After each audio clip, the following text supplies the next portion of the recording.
जय श्री कृष्ण, राधे राधे, जय जगन्नाथ, राम राम। जी हाँ, ये है मेरी आवाज़। एक बार फिर से आपका स्वागत है आपके अपने channel catch all class with Aarti पे, जहाँ आप सुनते हैं रोज़ कहानियाँ, किस्से और कथाएँ। तो आज एक बहुत छोटी सी कहानी लेकर मैं आपके सामने आई हूँ। आज की कहानी है एक व्यक्ति की, जिसने भगवान नारद से उत्सुकतावश एक प्रश्न पूछा। उसने पूछा कि हे मुनिवर, मेरे भाग्य में कुल कितने पैसे लिखे हैं, कितनी आय लिखी है मेरी। नारद मुनि ने कहा कि इस प्रश्न का उत्तर मैं तुम्हें कल दे सकता हूँ, विष्णु भगवान से पूछकर। अगले दिन नारद मुनि ने उस व्यक्ति को बताया कि तुम्हारे भाग्य में प्रतिदिन 1 रुपये लिखा है। वो व्यक्ति बहुत खुश हुआ, बहुत प्रसन्न हुआ कि उसके भाग्य में रोज 1 रुपये लिखा है। तो वो सादगी से अपना जीवन जीने लगा। किसी प्रकार का कोई भी असंतोष नहीं था उसे। वो रोज मेहनत करता और दिन के 1 रुपये मिलने पे वो खुश होता। उसकी सादगी देखकर उसका एक मित्र उससे बहुत प्रभावित हुआ और उसने उसके सामने एक प्रस्ताव रखा अपनी बहन से विवाह करने का। पर उस व्यक्ति ने अपने मित्र से कहा कि हे मित्र, मेरे भाग्य में तो रोज की सिर्फ 1 रुपये की आय है।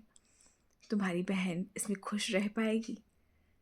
उसके मित्र ने कहा कि तुम जितनी सादगी से रहते हो, उसे देखकर मुझे विश्वास है कि तुम दोनों बहुत सुखपूर्वक अपना जीवन व्यतीत करोगे।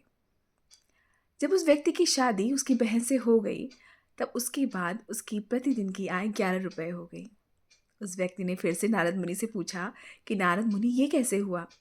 तो नारद मुनि ने उत्तर दिया कि 1 रुपये तुम्हारे भाग्य के और 10 रुपये तुम्हारी पत्नी के भाग्य के, दोनों साथ जुड़े और तुम्हारे रोज का आय 11 रुपये हो गई। कुछ साल बीत गए। उस व्यक्ति के घर में एक नन्ही किलकारी ने जन्म लिया। उसके घर में एक पुत्र का आगमन हुआ और अब उसकी रोज की आय 31 रुपये बढ़ गई। उसने फिर नारद मुनि से पूछा कि 1 रुपये से 11 रुपये और 11 रुपये से 31 रुपये, ये कैसे हुआ?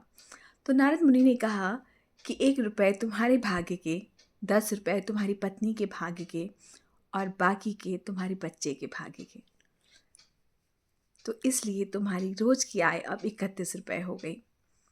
वो व्यक्ति बहुत संतोषी था, मेहनती था और बहुत ही ज़्यादा संतुष्ट था अपने जीवन से। अपनी रोज की आय को देखकर वो खुश भी होता था।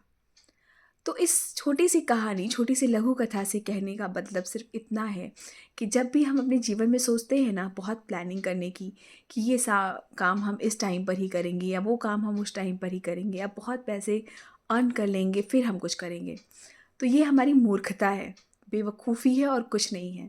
क्योंकि हमारा भाग्य सिर्फ हमारा नहीं है। हमारे साथ किसी और का भाग्य जुड़ने से कई बार हम उन्नति के मार्ग पे और ज़्यादा अग्रसर होते चले जाते हैं।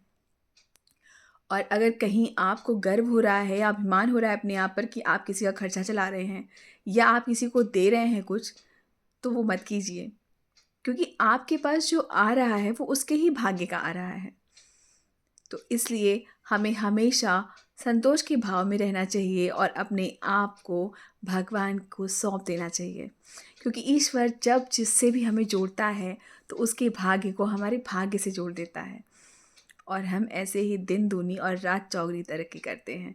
इसीलिए जीवन में मेहनत कीजिए, संतोष का भाव रखिए, पर बहुत प्लानिंग करके मत चलिए, क्योंकि ईश्वर की प्लानिंग सबसे बड़ी होती है। आपको आज की छोटी सी कथा कैसी लगी ज़रूर बताइएगा। फिर मिलेंगे ऐसी ही किसी कथा, कहानी और किस्सों के साथ। तब तक के लिए जय श्री कृष्ण, राधे राधे, जय जगन्नाथ, राम राम।